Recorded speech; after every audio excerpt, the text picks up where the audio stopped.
Hi, I'm Mark Levitt, and welcome to another exciting episode of Bad Lyrics. Today the focus of my webcast is the music of the Bee Gees. Here we go. The Bee Gees. They're known for a lot of things.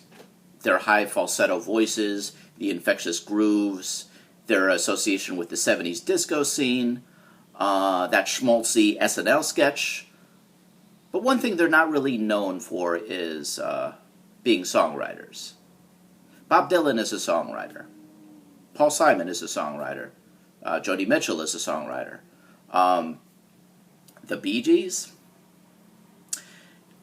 One question I'm sure the Bee Gees were never asked is, hey guys, that line, stayin' alive, how'd you guys think of that one?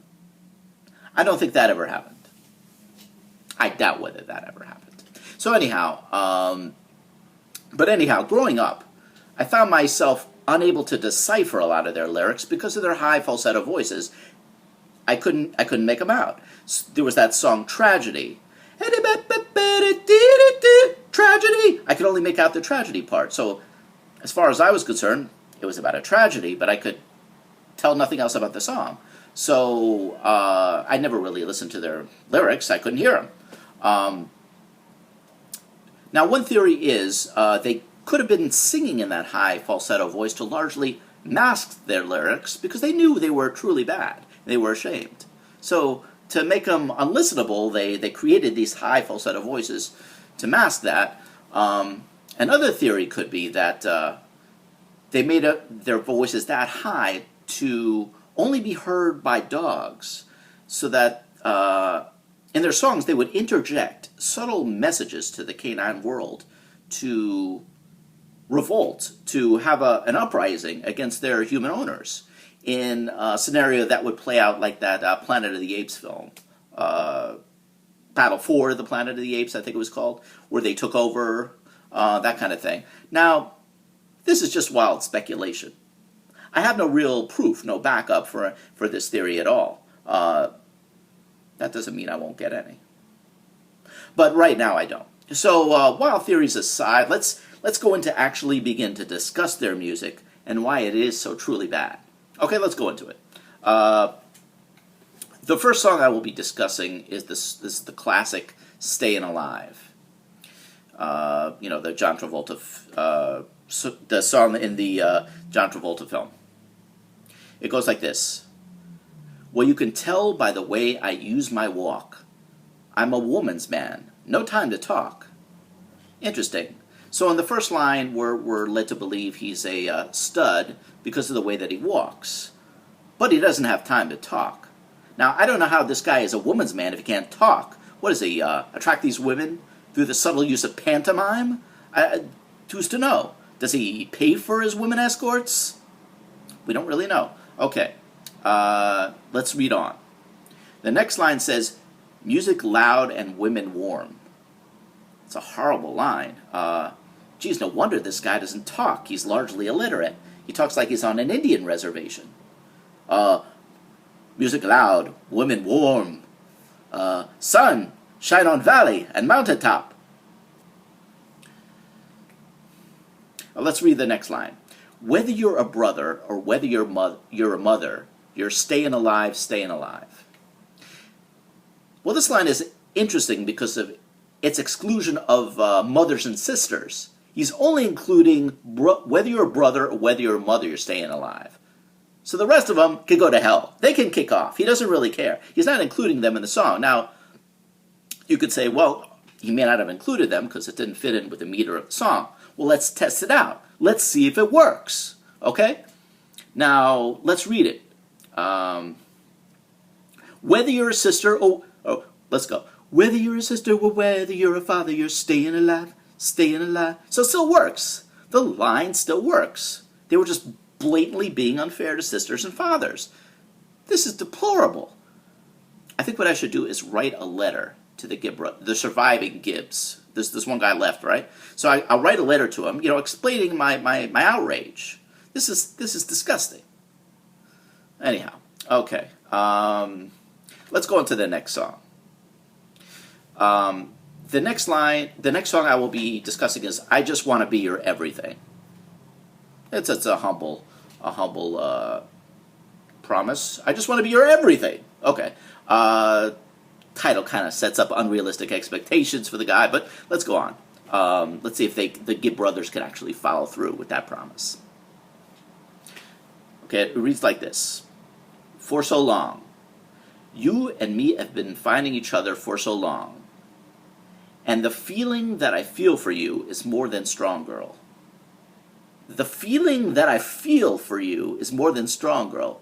He couldn't just say he had strong feelings for the girl. The feeling that I feel for you is more than strong, girl. That's like has to be one of the most awkward lines in songwriting history, or it's close. It's pretty bad. So that's like saying something like, the love and feeling that I feel of love for you is really, really big, girl. It's equally bad. It's awful. The line sucks. Barry, Robin, Maurice, or whoever the hell wrote it. It just blatantly blows. All right, let's go on. Take it from me, if you give a little more than you're asking for, your love will turn the key. This is just a bad image. Your love turning a key. This just sounds like some bizarre form of psychokinesis, where your mind controls things. Like you're in the throes of love, okay, and you have the weird ability to open your garage door. Way to go, guys! Real romantic there. Let's go on with it. I just want to be your everything. Open up the heaven in your heart and let me in. Oh, if I stay here without you, darling, I will die. I want you laying in the love that I have to bring. I'd do anything to be your everything. Wow, this is really awkward. This stanza has pretty much left me stunned. It has so much awfulness to describe. It's really hard to... Well, anyhow, let's take a knife and dig into this lyrical turkey. Okay, let's go. All right, let's try to talk about it. Okay, it says, open up the heaven of your heart and let me in. Is this line eerily reminiscent of the line from the Three Little Pigs, I'll huff and I'll puff and I'll blow your house in? But at least that line had some narrative point. I mean, the wolf wanted to blow the pig's house in. He wanted to really, create some piggy mayhem there. He really wanted to do some damage. But that line had some point. This line, open up the heaven of your heart and let me in, sounds like a cheesy bar pickup line. It's awful. And then when he says the line, I want you laying in the love that I have to bring. So let me make sure I understand this. So this guy is approaching the woman. He's bringing love. And he wants her to go ahead and lay down. It doesn't make any sense. The woman is probably like, yeah, you want me to lay in your love? Yeah, sure, pal. I'm going to lay in your love. So in hindsight, in retrospect, maybe it is better that I couldn't hear the Bee Gees lyrics because the sheer idiocy of them, the bad metaphors, the ill-conceived expressions of love, if truly comprehended and understood, might have sent shockwaves through the disco community. Perhaps John Travolta's career never would have taken off because the film would have never taken off because there was no music. And most importantly, John Travolta would have never pronounced the name of Idina Menzel. And that's really the most important thing. Anyhow, so this has been Mark Levitt and Bad Lyrics discussing the profound music of